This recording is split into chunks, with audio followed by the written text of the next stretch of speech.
Look honestly at your life for a moment. Not the parts that are working, the parts that feel scattered, the half-finished plans, the good habit that lasted 9 days. The quiet sense that you are busy from morning to night, and somehow the things that matter most keep slipping through your fingers. Before we begin, understand one thing. That is not a discipline problem. It is an organization problem, and almost everyone tries to solve it in one of two ways that were never going to work. The first is the optimizer. He buys the planner, downloads the 17 apps, color codes the calendar, engineers the perfect morning routine, and organizes every task in his life, while the life itself stays exactly the same, because he never once touched the thing underneath the tasks.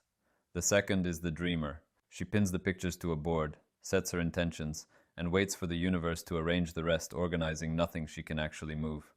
One has all the motion and no cause. The other has all the wishing and no motion. Both are exhausted, and both are stuck. There is a third way, and it is old. Long before either camp existed, 4 teachers spent their lives mapping the actual laws that arrange a human life from the inside out. Not tactics, not vision boards. Principles, and today I am going to hand you 11 of them. The ones that organize everything downstream the way a keel quietly organizes a ship. Get these right, and the plans, the habits, the money, the relationships, the calm, all begin to fall into place on their own.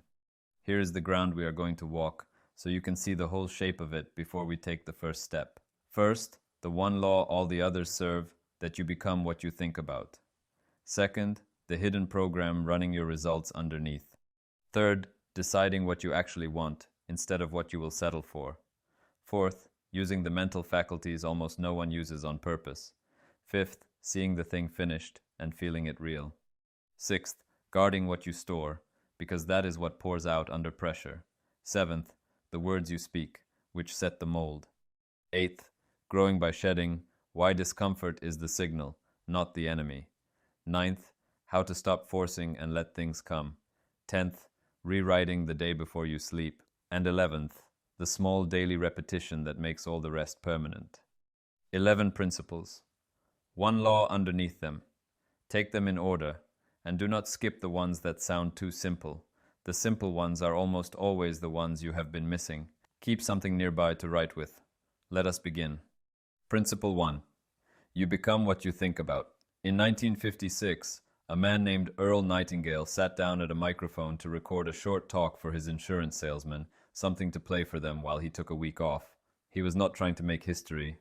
He simply put into words the one thing he had spent his life reading about, the single thread that ran through every scripture, every philosophy, every biography of every person who had ever amounted to anything. Then he pressed record and said it plainly. We become what we think about. That recording was called The Strangest Secret, and it did something no spoken record had ever done. It sold over 1 million copies and earned the first gold record ever given to the spoken word. It reached a young man who would listen to it and to the ideas behind it thousands of times until he had rebuilt his entire life on that one sentence and spent the next 50 years teaching it to the world.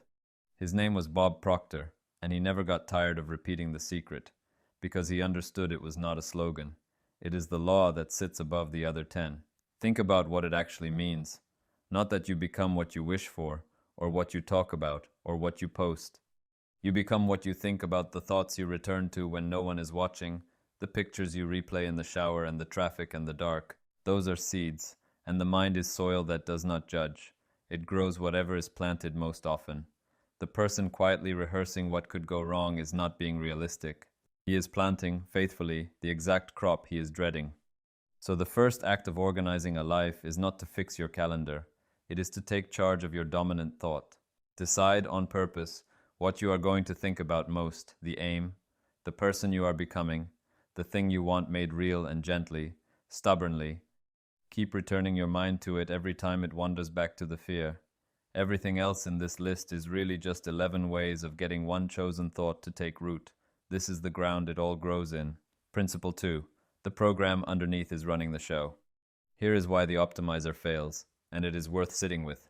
You do not have one mind. You have two parts that do completely different jobs, and almost all your results come from the one you never think about. The first is the thinking mind, the part reading along with me right now, weighing these words, agreeing or objecting. It reasons. it compares, and above all, it can refuse. It is the guard at the gate. The second part is deeper and older and does not reason at all. It never sleeps, it never argues, and it cannot tell the difference between what truly happened and what you have vividly and repeatedly imagined. Its only job is to take whatever the thinking mind hands down and to build your life to match your habits, your reflexes, the 10,000 small automatic choices you make in a day without noticing you are making them. Bob Proctor called the contents of that deeper mind the paradigm, the program you are running without ever having chosen it. And here is the part that should stop you cold. Your outer life right now is an almost perfect printout of that program. Not what you say you want, what is actually installed down there. A person can consciously want more and still have 30 years of quiet sentences stored underneath, money is hard. I always mess this up. People like me don't get that, and the deeper mind will faithfully, obediently build a life that proves every one of them true, and the person will call it bad luck. It was never luck. It was a machine running old instructions no one ever sat down and approved. And this is why willpower alone never holds. You can force the outer behavior for a week, but the program underneath pulls it all back to what it believes every time, because the behavior was only ever its shadow. You do not have a discipline problem. You have a programming problem. The good news buried in that is enormous. You did not write this program, which means you are allowed to rewrite it. The rest of these principles are how. Principle 3. Decide what you actually want. Most people never organize their life around what they want. They organize it around what they think they can get. They take the aim and quietly shrink it down to a size that feels safe, that the neighbors would approve of, that they are fairly sure they can reach, and then they wonder why a life built around not losing feels so gray. Bob Proctor taught that there are 3 kinds of goals, and only one of them is worth building on. The first kind is the goal you already know how to reach. You have done it before, so it asks nothing new of you. The second kind is the goal you think you can reach, which is really just a slightly bigger version of what you have already got. Both feel responsible. Neither changes you, because both are drawn entirely from your past. Then there is the third kind, the goal you have no earthly idea how you would accomplish. The one that, if you are honest, you would love, and that frightens you a little to even say out loud. Proctor called that the only goal that actually grows a person, because you cannot reach it as the person you are now. You have to become someone new to get there, and the becoming is the whole point. So decide, not a wish, a decision. There is a difference you can feel. A wish keeps its options open. A decision closes the exits. The word itself comes from a root that means to cut off, and that is exactly what the moment does. It cuts away the other roads and tells the deeper mind, finally, where to aim. Nothing organizes downstream until that upstream choice is made, because a mind without a definite target does not sit still. It drifts, and a drifting life feels exactly as scattered as yours may feel right now. Tonight, write one sentence. Not the 10-year fantasy, the one clear thing you have decided to become or build in this season of your life, written as though it is already settled. That single sentence is the target the whole system has been waiting for. Give it something to aim at, and watch how much stops being random. Principle 4. Use the faculties, not just the senses. Here is a strange fact about most human lives. We are handed a set of tools far more powerful than the 5 senses, and we spend 50 years using them by accident, if at all. Proctor taught that beneath the senses you have 6 higher faculties: imagination, will, memory, reason, perception, and intuition. The animal has the senses, only the human has these. And yet most people live almost entirely through the senses, reacting all day to what is already in front of them, letting the world set the tone, using imagination only to worry. To live by the senses is to be an effect of your circumstances. To live by the faculties is to become a cause. The organized life runs on the faculties, deliberately, and the first one to take back is imagination, because imagination is where everything is built before it is ever real. Let me show you how far that goes. There was a swimmer named Michael Phelps, and his coach, Bob Bowman, gave him an odd instruction as a boy. Every night before sleep, and every morning when he woke, he was to watch what they called the videotape, not a real tape, but the perfect race, run in slow motion in his mind. Every stroke, every turn, every touch of the wall, felt from the inside. He did it for years, thousands of times, until the race lived in his nervous system before it ever happened in the water. Then, at the Beijing Olympics, in the middle of a final, his goggles filled with water, and he went effectively blind for the last 175 meters. He could see nothing. So he did the only thing he could. He counted his strokes, exactly as he had rehearsed them 10,000 times in the dark, and he swam blind to a gold medal and a world record. A reporter asked him afterward what it had felt like to swim without being able to see. He said, "It felt like I imagined it would." That is a faculty used on purpose. Set aside a few minutes a day and do the same with the life you are building. Run the finished scene in the theater of your mind, in detail, until your deeper mind stops treating it as a fantasy about the future and starts treating it as a memory of something that already happened. Principle 5. See it finished and feel it real. But a picture alone is not enough, and this is the piece almost everyone gets wrong. You can visualize a thing 100 times as a cold, flat image and change nothing, and then conclude the whole business does not work. It was not the picture that failed, it was missing its other half. Neville Goddard spent his life teaching that the mind speaks two languages, and the deeper one does not understand words at all, it understands feeling. You can say the affirmation 10,000 times, dry and mechanical, in front of a bathroom mirror, and the deeper mind files it under noise. But hold the picture of the thing already done, and let yourself actually feel it, the relief of it, the quiet, ordinary gladness of it being true, the warmth in your chest as though you had just been told the good news. And that feeling is the current that carries the image down out of the daydreaming mind and into the deep one, where it starts to take. Goddard put it in 3 words that have never been improved on. Feeling is the secret. So do not picture the thing you want and feel the ache of not having it that only impresses the lack. Picture it finished and feel the way you would feel on the other side of it. Not "I hope I get the work," but the settled, unremarkable calm of a Tuesday morning in the life where the work is already yours. Not "please let the relationship heal," but the easy warmth of sitting across from them, mended, the fight long forgotten. Make the scene small, specific, and finished an event you could almost touch, and then soak it in the feeling of it being so. This is the difference between a wish and an assumption. A wish stands outside the thing, wanting. An assumption steps inside it, and lives there as already true, and the deeper mind, which cannot tell the vividly felt from the real, gets to work making the rest of your life agree. Principle 6. Guard what you store. The old teachers used to explain this one with something as ordinary as a piece of fruit. Picture an orange in your hand, squeeze it hard, and what comes out? Orange juice. Only ever orange juice. Never apple, never lemon. And why? Not because of who squeezed it, or how hard, or what kind of day the orange was having. Orange juice comes out because orange juice is what was inside. What comes out under pressure is only ever what was already stored in. You are no different.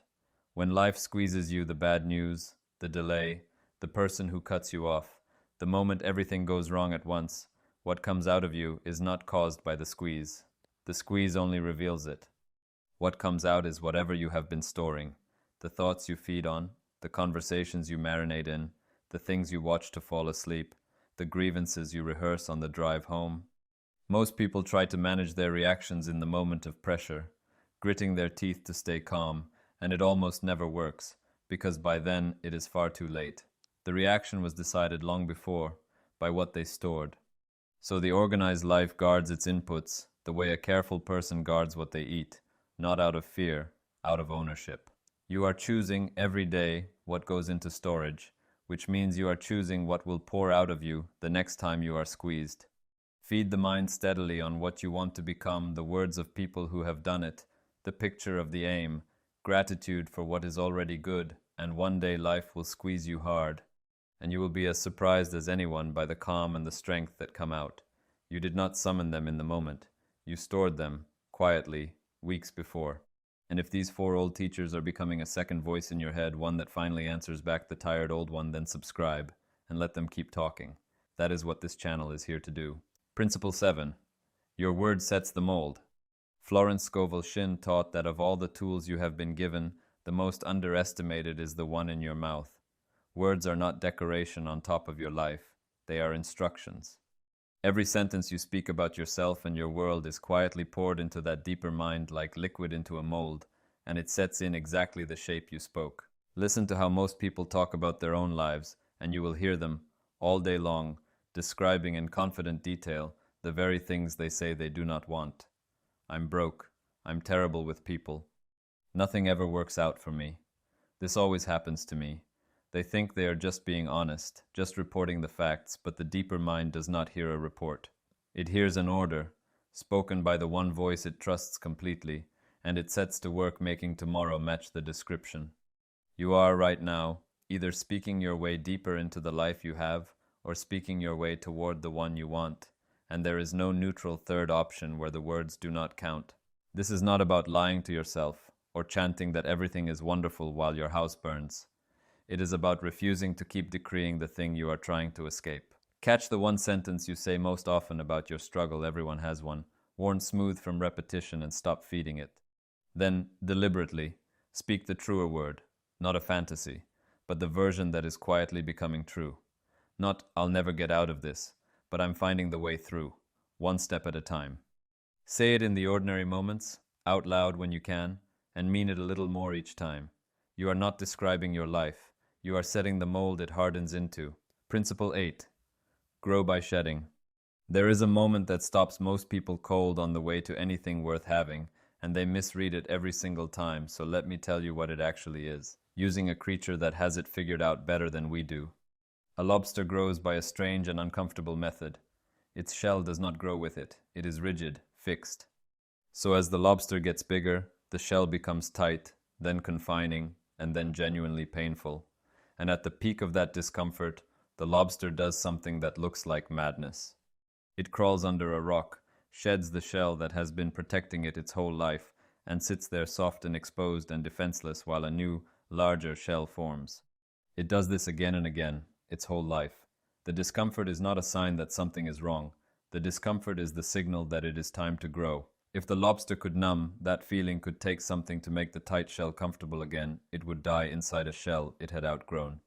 You feel that same tightening every time you approach the edge of who you have been. Proctor watched people reach it constantly the moment right before the leap, where the fear spikes and the palms sweat and every instinct screams to retreat back into the familiar.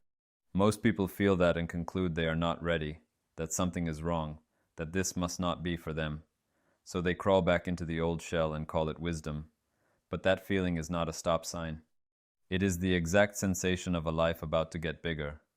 The comfort you are protecting is a shell you have already outgrown. So learn to read the discomfort correctly. When you approach the thing that matters and feel that resistance rise, do not take it as proof you should turn around. Take it as confirmation you have found the edge, the only place growth ever happens, and, softly and deliberately, step toward it anyway. Principle 9. Stop forcing, let it come. Now, this next one will sound like the opposite of everything I have just said, and holding both at once is the whole art. You step toward the edge, and then you stop straining, because there is a kind of effort that actually pushes the thing away. You have felt it. The name you cannot remember arrives the instant you stop clawing for it. The sleep you desperately chase all night comes the moment you give up on it. Shin taught that the deeper mind works the same way with everything that strain and anxious grasping are a form of doubt, a signal you send down that says this is far away and hard and probably will not come. Ease sends the opposite signal, that the thing is near and settled and already on its way. She loved an old line for it, that the race is not to the swift, nor the battle to the strong, meaning the outcome was never really decided by frantic effort. It was decided by the person who could do the work and then release their grip on the result. This is the missing half the optimizer never learns. He believes if he could just push harder, control more, grip tighter, the life would finally organize. But a fist clenched that tight cannot receive anything. There is a point after you have decided and pictured it and taken the real step where the work is to let go. To do your part with full commitment and then hand the outcome over, refusing to dig up the seed every morning to check whether it has sprouted. You plant it, you keep it warm, and you let the ground do what the ground does. So make the effort where effort belongs in the decision, the picture, the daily step, and then, on purpose, unclench. Move toward what you want, like someone walking calmly to something already theirs, not like someone chasing something running away. The organized life is not a white-knuckled life. It is a life that has learned the difference between the effort that plants and the strain that digs the seed back up. Principle 10. Rewrite the day before you sleep. Here is a practice almost no one has been taught, and it may be the most quietly powerful thing on this entire list. Neville Goddard called it revision, and it turns the last few minutes of your day into the single most productive minutes you own. Remember what we said about the deeper mind, that it cannot tell the difference between what happened and what is vividly imagined. Goddard's insight was that this cuts both ways, and you can use it deliberately.